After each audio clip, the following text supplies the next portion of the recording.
Social Strategy Podcast, episode 71. Welcome to the Social Strategy Podcast, where it's all about making the most of your business with smart tips on what's working now in social media, online business, and good old-fashioned networking. And now your host, who's also known as Ross PR on Twitter, Vernon Ross. Hey everyone, this is Vernon Ross, and welcome to the Social Strategy Podcast, bringing you the best in online business, social media, and good old-fashioned networking. Today, I've got Perry Drake with us, and Perry is the professor of digital and social media marketing at the University of Missouri, St. Louis. You guys have heard me talk about this before. This is the digital conference. It's the biggest digital conference in the Midwest, and Perry is responsible for putting that on the map. I mean, he's been responsible for creating this program. He's been responsible also for some of the first courses in digital dealing with web analytics, social media analytics, SaaS data mining. He's got all kinds of certificates and certifications at the university level. In addition to that, he's the first professor, I think, to use Adobe Sitecast in the classroom. He's done all kinds of innovations in social media marketing. He's a former professor from NYU, and we're just lucky to have him in St. Louis.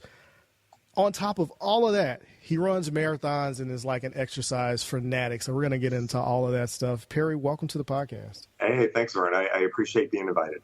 No problem, man. So how did you get started in digital from NYU? Wow. Yeah. Well, I was originally an executive at the Reader's Digest Association. I left there in 97. And NYU had just started a master's degree in integrated marketing, which was really cutting edge. Now, back then, integrated was bringing direct mail and telemarketing into the mix, right, which are dead now for the most part. But that was kind of integrated, which was still cutting edge. No other curriculums really were incorporating that into the traditional marketing, mass marketing mix sort of programming. And that's really what got me kind of pulled into it in 97. And then, being in New York, obviously. Right. Well, I'm sorry? 97. Oh, yeah. And then, being in New York was right in the heart of it. We started a certification program in digital and social media marketing in 2003. And I think you alluded to it at the start. I was probably one of the first professors to ever create a web analytics class back in 2005. Where Google Analytics wasn't even around then. I was using ClickTracks, which was a Canadian company, which a lot of people have heard of them. They were kind of big back then.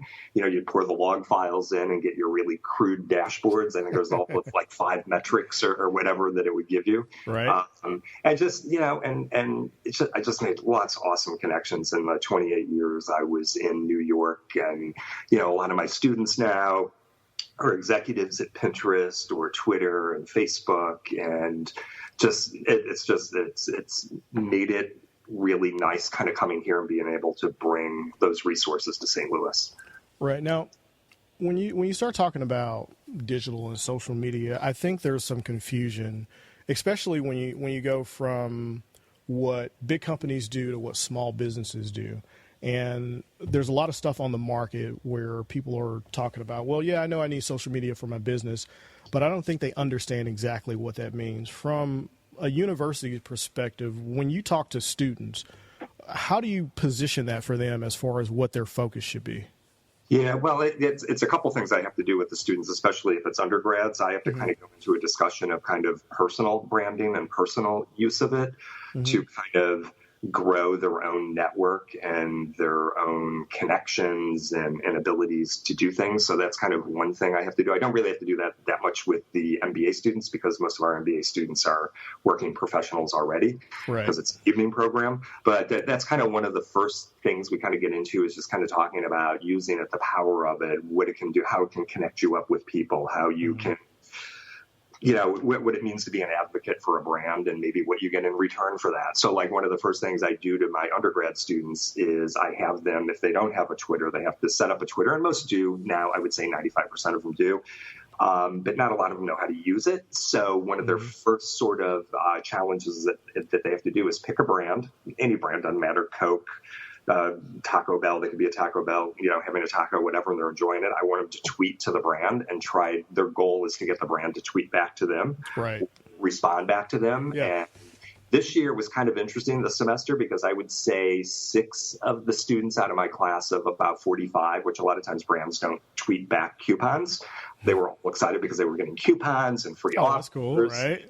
And, it kind of made them kind of excited. Yeah. And, they kind of understand the benefit of that. So, that's kind of the one, the one thing I have to basically ground them with kind of to start, if that makes sense. No, it makes perfect sense. Yeah. That makes perfect sense, totally. So, with this Midwest Digital Marketing Conference, the UMSL Digital Conference, this has been amazing. This started, the conference started, 3 years ago, right? Yeah, this is our fourth year. Yeah.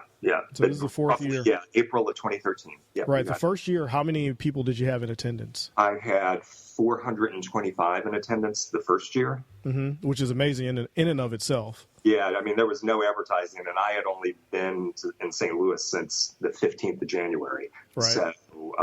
So again, just working the power of social media, which you get, Right. Yeah. those connections and plugging into people like you and making new friends that way. So, yeah. Where'd the concept come from?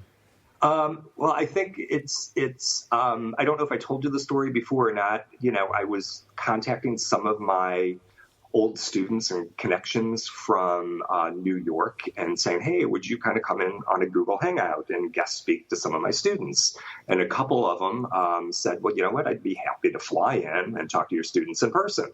And I thought, well, crap, if you're going to do that, I'll put you in front of more than 30 students. I'll do it several hundred, and let's maybe think about a conference. So that's kind of where it kind of developed from. And as you recall, it was just a half-day event, but I still had about 7 or 8 people I pulled up there. I had Nickelodeon, I had Google, I had Nielsen, I had IBM. And again, it was kind of rapid fire, kind of TED style, but not TED facilitated sort of talks. But it was a blast. But I did that whole thing myself, which was crazy. Right. Yeah, I remember that. I mean, it's crazy, of course, every year, and it's even crazier this year.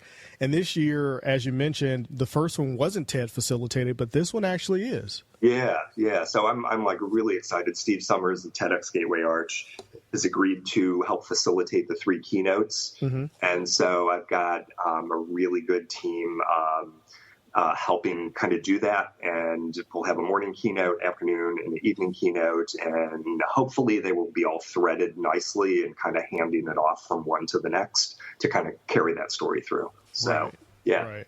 Now, I mean, you've got Google and BuzzFeed and Under Armour and Adobe and Yahoo and Salesforce. I mean, there's so many big companies coming to this conference. What do you think this is going to do for like St. Louis and the brand of St. Louis, especially the downtown area? Yeah. I mean, my goal is I think as many of us, and you probably included. I mean, I just really want to try to put the spotlight on St. Louis and help it glow as much as it possibly should. And I think we're all trying hard with the whole startup community and the innovation space and the maker space.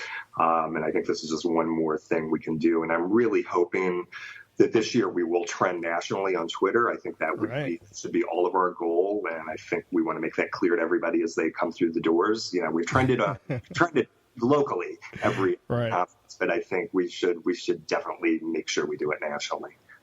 Yeah. Oh, yeah. So I've heard a lot of comparisons when I'm talking to people about South by Southwest that, this is sort of like South by Southwest. Well, I mean, we're not a music festival to start, but I know for a fact this is the biggest conference locally and in the Midwest, period. What do you think about, and I know you may have gotten this question already, about making this a multi-day conference that is not just digital, but covers a few other things in the whole new media space? Yeah, no, I mean, I would love that. I do kind of have a vision of that where maybe there is a little more of the tech kind of folded in, maybe even kind of on the education side as well, just like have it South by Southwest. I think that would be great to have in a multi-day sort of venue. And that is kind of where my focus is down the road of trying to get this to be that. Right. Next year we are going to 2 days because we can't try to do it all in one day again. This is going to be so jam-packed. And just so you know, Vern, I mean, there will be a live band on stage in the morning. Nice.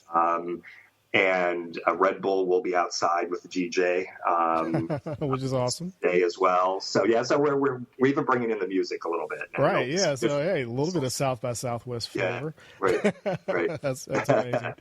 Yeah. So I was going to ask, when you were thinking about this whole conference and bringing it to St. Louis and doing this whole concept, how does a business justify going to a conference like this? What are they going to walk away with? Because I've gotten that question from a few people. It's like, well, I want to go to the conference, and a couple of them are too late because now it's sold out. 1,200 plus people. So woo.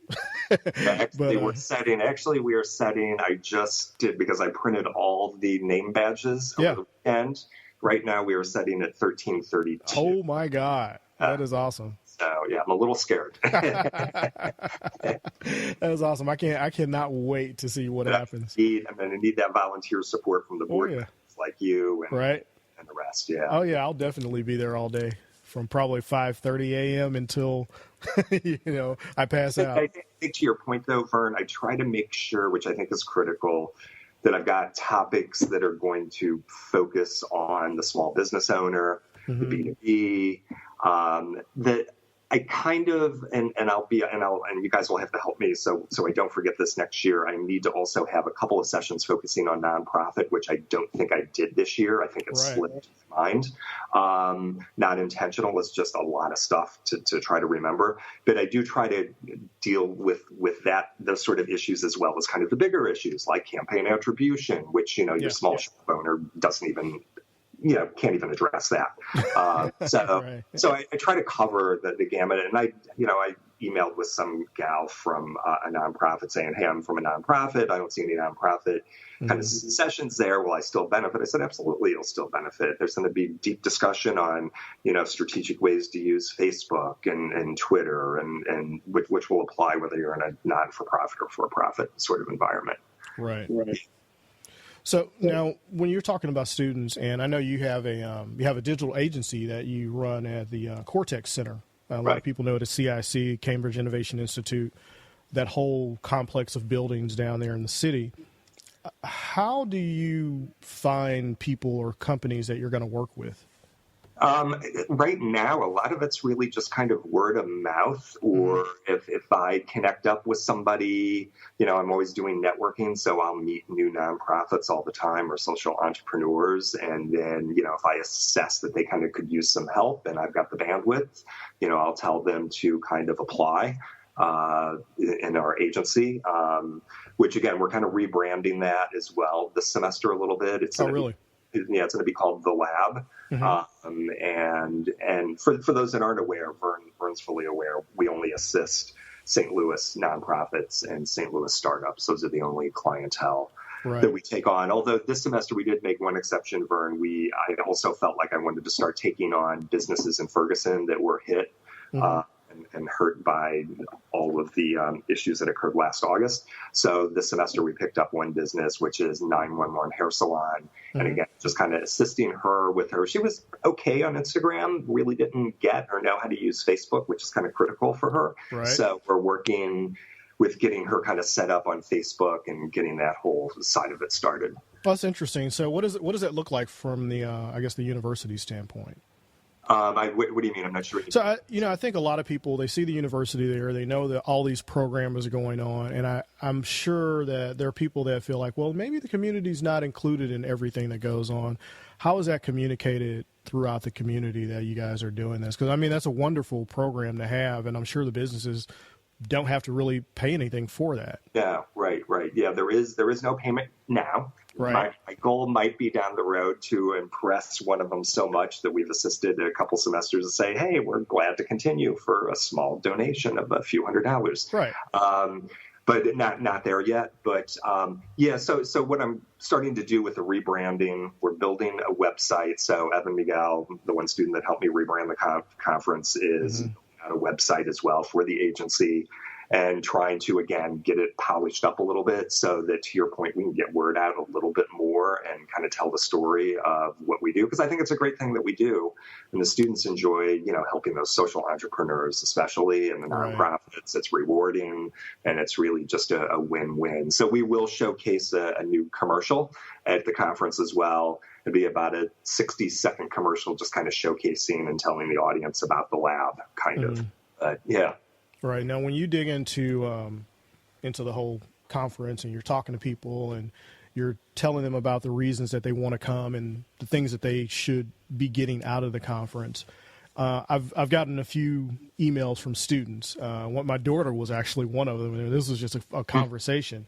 She goes, "Well, I'm going into my senior year. I'm interested in digital media, but I have no idea what I should be looking at in the field. How do you answer that question?" Because if there's students asking that question, I know that there are businesses that are still also confused about what they should be focusing on. What should be the focus in 2016, 2017 for students that are maybe coming out, things that are interesting to get into, that are actually, they can actually find work in, and in that same vein, businesses also focus on where they should be?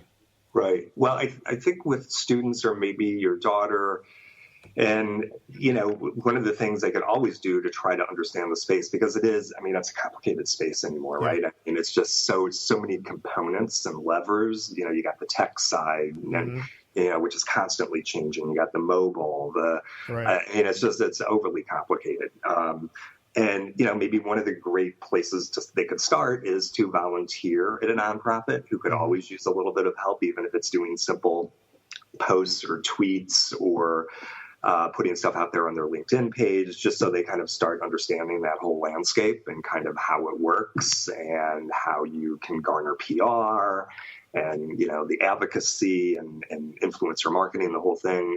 So that's one way to do it. Obviously the kids aren't getting this in high school. I'm assuming not a lot of colleges, not a lot of colleges even have it at the college level. We're kind of unique at UMSL that we've got actually 12 credit hours for MBA students. Yeah, very much so. 12 credit hours for undergrads just in these focused topics. So, that's one way, just to dabble in it and try to see what it is and what it's all about, because it is complex. Right.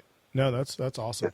Yeah. Now, one of the books that you've published, or the book that you published, it's part of university curriculum. Tell me a little bit about that, because I was curious. I saw it a couple times, but I want to know a little bit more about it. Yeah, it's a little more of a traditional database. I published it in 2001, which I was thrilled to be a published author by a legitimate publishing house, Sage Publications, which was great.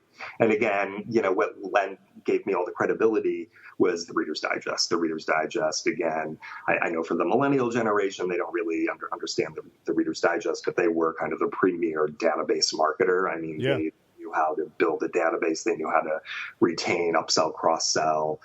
It was a phenomenal marketing machine.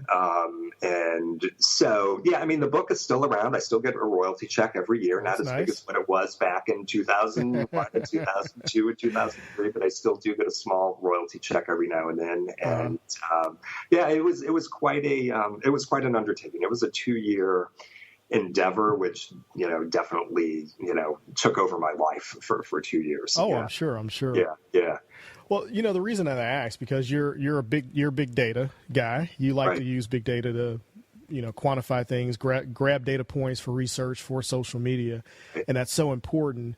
And your background in Reader's Digest, being that it was database driven marketing, what that's really called today is inbound. That's what people are doing. They're we use inbound. It's really just database marketing, right? Right. Yeah. So how do you tell people, or how would you recommend that people focus on their inbound marketing? Because I think there's so much focus in social media, and so much of it can be push marketing still, even though, you talk about content creation and bringing in people and nurturing those people to come in. Yeah. How do you recommend that somebody get into working on their inbound or their database marketing? Yeah, again, it's one of those things where just thinking from it academically, there's not a lot of curriculums that are even kind of covering that either. our integrated marketing master's degree program at NYU, obviously one of the classes was database management and modeling, which I taught. So it was helping the students kind of understand those skills, which I kind of consider, and I think you get it, Vern, kind of the foundation. Yeah. And I think, that's kind of what sets me apart a little from those that are a little bit younger is I've got that really strong foundation of understanding the database or the inbound components and data and targeting and testing, sort of, which is, I think a lot of the younger students kind of miss that a little bit. We've had discussions here at the university. We really don't have anything focusing on database itself. It's come up in several meetings. But, also the other problem in academia is it takes, just because you think of a class doesn't mean you can get it to happen next semester. It takes a while to get it through Senate, especially if you're at a public university, and it's got to go through votes and all of those sort of things. So it could take a year to kind of get a class put in place. So, yeah. Right. Do you think that's why so many businesses have problems justifying using social media and the ROI that comes from social media because they don't understand the integrated database portion of it? Yeah, I think that's part of it, and they just don't understand that, some of it is trackable and can be understood. They don't understand how simple that might be just through doing unique tags or URLs or, and the whole Google Analytics component. I mean, my wife, who teaches a web analytics class here at the university, the whole purpose of that class now is to get the students Google Analytics certified. And so on the very last day, they all jump in and they register and they spend an hour and a half and take the Google Analytics test, which is really cool. But, some of them had said to me before, they kind of came into the class thinking they already knew Google Analytics. And they thought, wow, man, I really didn't know it. I mean, I've learned a lot of unique sort of things that I didn't even realize in terms of getting to the tracking, setting up your filters and things along those lines to really glean as much insight out of the data as possible. Right. So, no, that's very cool. So just to switch it up real quick before we go, I wanted to talk to you a little bit about how did you get so into exercise and fitness? And I want to know how that plays a role into what you do on a daily basis. Oh, God, it was a life. So it all occurred when I hate to say it, I will be 55 this coming July. I shouldn't admit that. Yeah, you're looking good, man. But it all happened when I really hit 41. I used to be a runner in high school, so cross country and track. Really all happened when I turned 41. My dad had his very first heart attack when he was 41, and then he had 3 more after that, and he died at a relatively early age.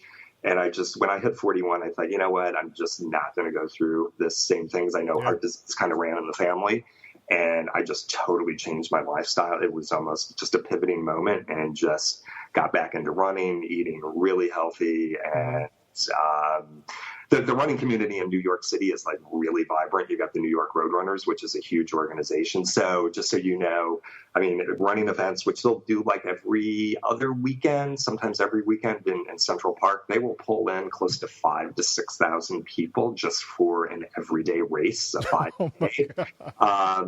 Here in St. Louis, a little bit different. We'll maybe pull in 500 or 600 people. So I had to get used to the difference in the vast crowd. It was, a little more competitive in New York. You're corralled up for all the events and by your time. So, and you're not even allowed to get in the crowd. They've got people who are watching the entry points of every corral to make sure on your bib it says you are allowed in corral number 1. But no, I mean, that's just, and what it does for me, Vern, first of all, it allows me to kind of think, to clear my head. I've got a lot of stuff going on, as we all do, and it's kind of my therapy. And I think it helps me stay focused and thinking of the end game plan, kind of like running that marathon. It's like focusing on how am I going to get there, and kind of chunking it up in steps. I'm going to get through that first 6 miles, and then the last 5-6 miles are a killer mentally more than physically. But I think that plays into kind of how I think strategically, kind of. No, I appreciate you bringing that up, because it's kind of something that I'm a firm believer in. So, well, yeah, it's very long game. Yeah. Oh, yeah. Absolutely. And there's so much of that missing in social media. And what I've seen is people that generally think about the long game. The success of the conference is one of those things I think you can attribute to being focused on the long game. And with that, I know one of the focuses of the conference is innovation. Can you tell us a little bit before we wrap it up what you want people to know about some of the innovations that are going on with the conference?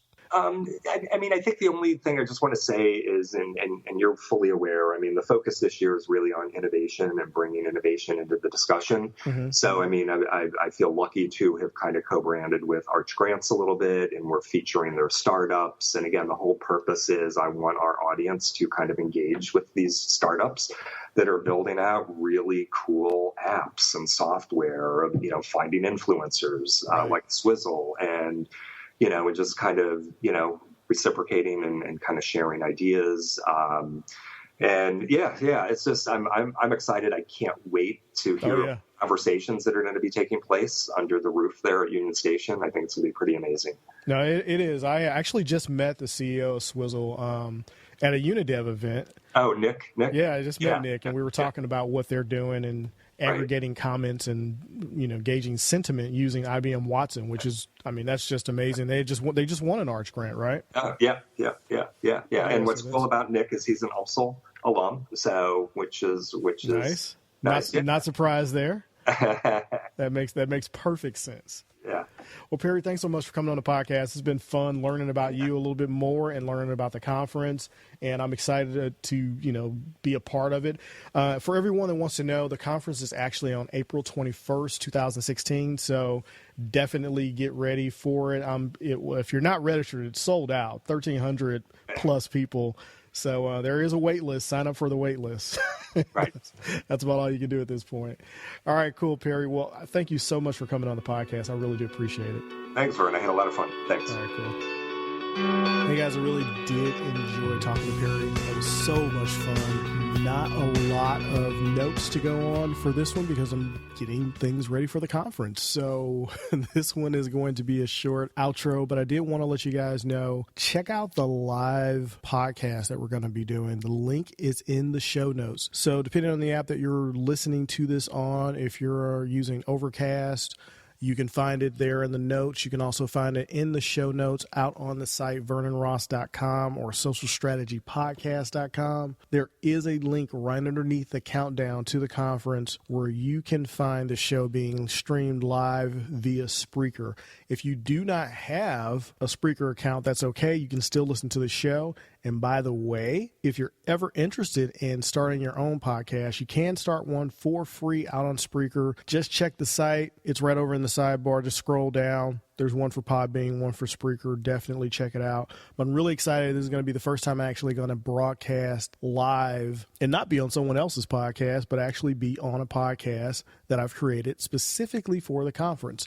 So this is going to be cool. We're going to be podcasting on that, and it is probably going to be the permanent podcast for UMSL Digital. Still working on that one, but for the show, you can definitely find the link there. It's too long to give you guys, but basically, if you go out to Spreaker.com/Midwest Digital Marketing Conference, you'll find it, and that's with dashes between each word. That's why I didn't want to give it to you. So anyway, if you go out to that, you'll be able to find it there. And with that, I'm going to go ahead, get out of here, wrap it up, and I will see you guys in the next episode.